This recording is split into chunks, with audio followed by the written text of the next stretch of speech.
ladies and gentlemen, pleasure to be here today, and they really are colleagues of mine. And you know, around the world, I'm very, very lucky. I've worked in a lot of countries, and a few of them are up on those boards. So I've worked extensively throughout Asia. I've worked in the US, I've worked in the UK. I'm originally from Australia. I've been to New Zealand a number of times over my career, so it's home to me as well. And you know, I think when I look at where Asia is, and specifically we're talking about Asia. Asia is a number of things, and doing business in Asia is very difficult because Asia makes up about 30% of the world's land mass. It has about 60% of the world's population. So it is an enormous powerhouse, and it is very culturally diverse. There are major differences between each of the markets within Asia. There are major differences in terms of the people in Asia, their ethnic origin, their religions, their cultural differences. I'll put a few of those things up there for you. The wealth distribution in Asia is very, very different depending on which country you go to. So doing business in any one market in Asia is different from every other market in Asia. And you know, specifically, we have the subterraneans there, thank you. And you know, if we're looking at sort of that part of Asia, Northeast Asia, it's very, very advanced. If we're looking down into Southeast Asia, you've got divergent economies there. You've got Singapore, where I spent a large number of years, which is the most incredibly modern economy in the world, probably. And then you can vary that to Indonesia and some of the emerging markets. You get a very different view. So what we have is historical ties in a lot of these countries that are different as well. And that's where the group here has the connections. Those historical ties, your modern historical ties, are the way of getting into those particular markets and making sure New Zealand can connect with those markets. The government systems in each of those countries are very, very different. And I'm not going to go into specific example on government systems, but navigating some of those government systems can be incredibly difficult. The skills and knowledge of the people in this room enable them to get access to those markets. There are hundreds of languages spoken throughout Asia. Anyone who says, oh yes, I speak Asian languages, I just laugh at them. Yes, you speak a few languages possibly, but there are so many languages that it's very, very difficult to be able to connect in all parts of Asia. But there are a lot of language skills in this room. I look around at the number of faces I see. I'm absolutely positive we speak at least 20 languages together in this room. We talked about sophisticated versus emerging markets and just having knowledge of each market. There is no one market you could go into and then you could walk straight into another market and transport that knowledge. You need to be very clear about which market you're going into. You need to look at that market and understand it. I'll run through a few things that would be very valuable to know if you're going into a market. Building relationships. We talk about building relationships. Most of Asia is a very family-based culture. There's many Asian people here, Asian friends here. If I'm speaking out of turn, forgive me. But it is a very family-based culture. And so, you know, in many countries where you've had a limited social infrastructure network, you've had a limited ability of people to rely on governments or wider groups for support, the family becomes that support mechanism. So my personal experience is the only way to successfully build relationships in an Asian context is to not become part of the family, but become connected. And very much that goes to the quality of the connections. And Fred talked earlier about, you know, knowing networks of people versus connections. Getting close and personal, understanding those people, what their driving needs are. So connections and contacts are critically important. Staff and business partners. If you're doing business in Asia, you need to be very clear about the fact that, you know, people think, let's say Vietnam, my most recent experiences. There are 80 million people who live in Vietnam. So most people who go there think it must be pretty easy to get staff. I mean, there's 80 million people there. The unemployment rate in Vietnam is actually quite high. But if you go into any of the cities and you're looking for skilled labour, which is what everyone in this room would be looking for, that is an incredibly tight labour pool. Skilled people are in very, very high demand in Asia. So the only way to really know that is to get very close to that market, or you would just believe there is an abundance of people to do everything for very little cost. Business partners, same.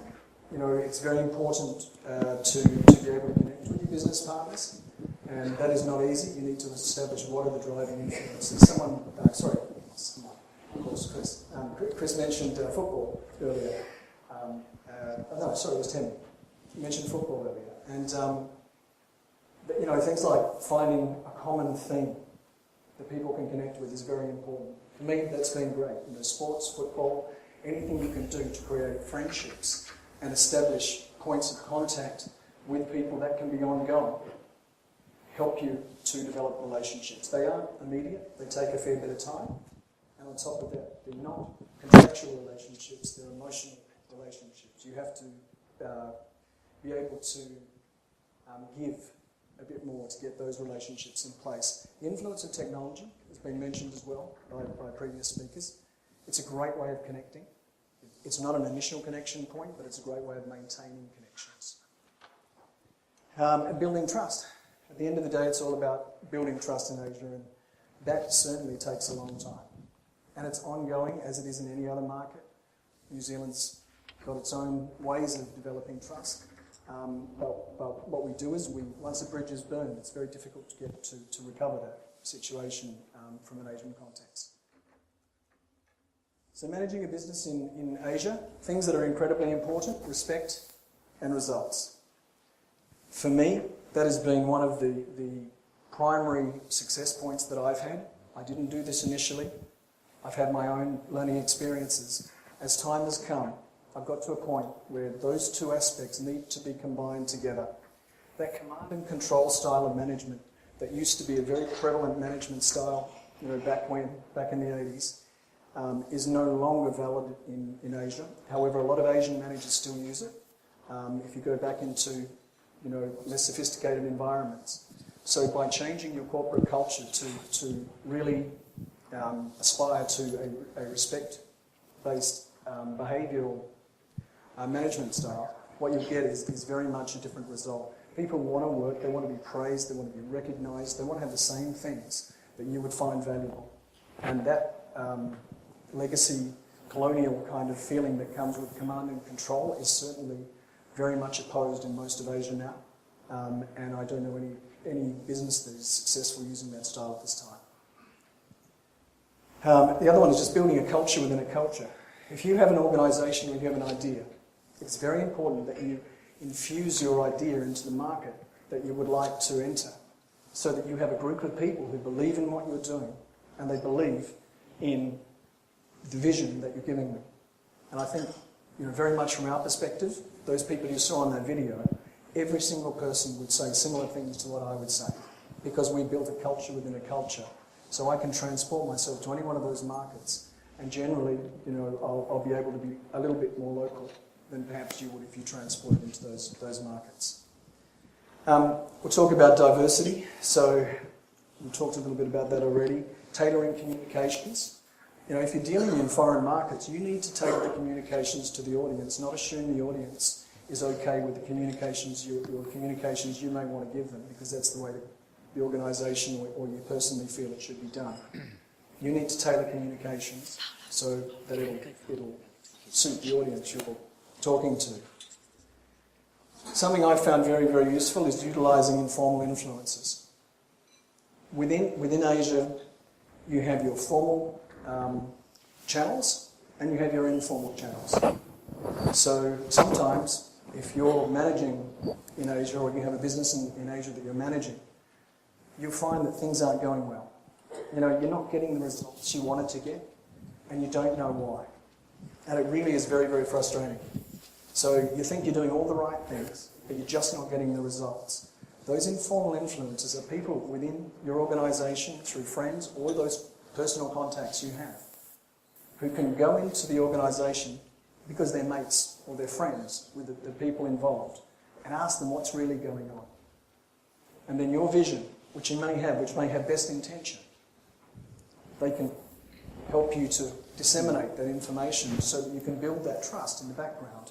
So when you need to get things done, everybody's already aligned. If there are objections in the group, Those will be surfaced through the informal influences, and you can work on solving some of those things. Considerations for conducting business in Asia. So if you're going to be conducting business in Asia, you need to have a thought about formal versus informal. If you go in there thinking, I've got a contract, it's 22 pages long, the contract needs to be signed on every page, and after that I'm going to have the deal done. And you walk home with that contract, and you keep that contract knowing the legal system will protect you in New Zealand. Unfortunately, it's not going to go very far.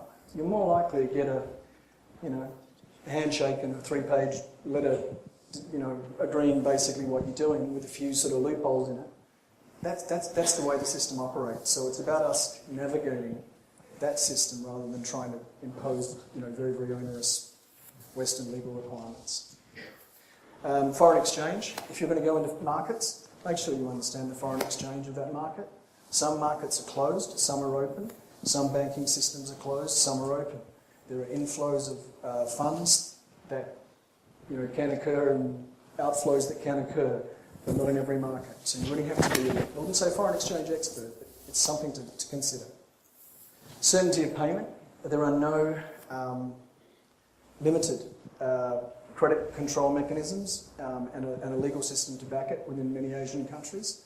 Very, very important you keep it front of mind. If you're doing business in Asia, and you don't know the people you're doing business with particularly well, the terms of trade are very important. You need to really think through terms of trade, cash up front, deposits, all of that sort of stuff. Trust in the banks and banking system. Fred's not here, but sorry, there we are. And ANZ, a great example of a very reputable banking system. Unfortunately, not all banks are equal, and not all bank guarantees are equal, and not all letters of credit are equal. So, very important that if you're going into your market, understand the banking system, understand the value of the paper you're trading. Regulatory approvals can be a nightmare. The power of contacts comes very much into this. If you're getting into regulatory approvals, imagine you've got a government bureaucrat, and he's sitting there and he's got 50 pieces of paper on his table. And he chooses which one of those pieces of paper he's going to pick up that day or next day or the next week. You want him to pick yours up because you need your regulatory approvals done. You need to know somebody to help that happen. You don't have to, you could wait. Many people do wait, and they wait a very long time. But it really helps if you have that process of having people to help get things done.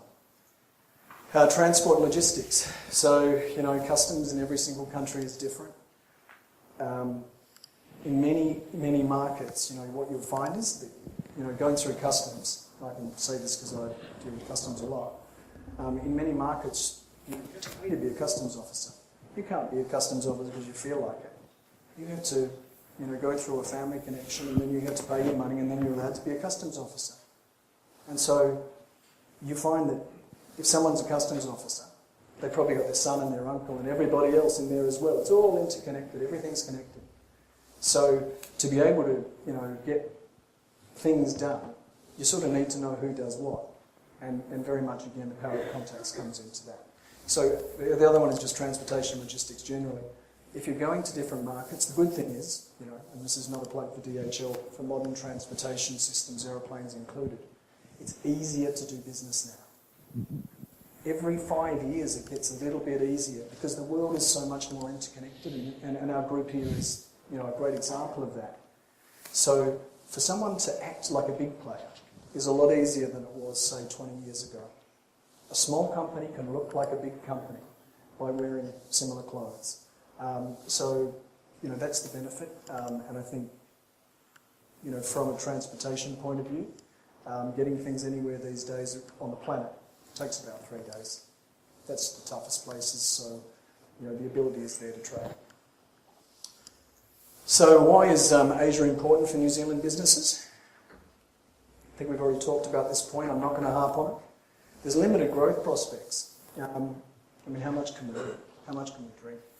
How much can we consume? 4 million people can't consume that enough. So the great thing is, There's a lot of increased spending power in Asia. The actual GDP of Asia, is continuing to grow at rates that we would be delighted with. We should embrace Asia, and we should learn how to navigate through different markets. Use those connections. If you have an idea, get it up and running. You have little to lose. And you actually will never start if you think about it too much. The complexities will actually get in the way of you commencing the journey. Commence the journey and you'll learn as you move. And that's how I've learned as I've gone along. Thank you very much. And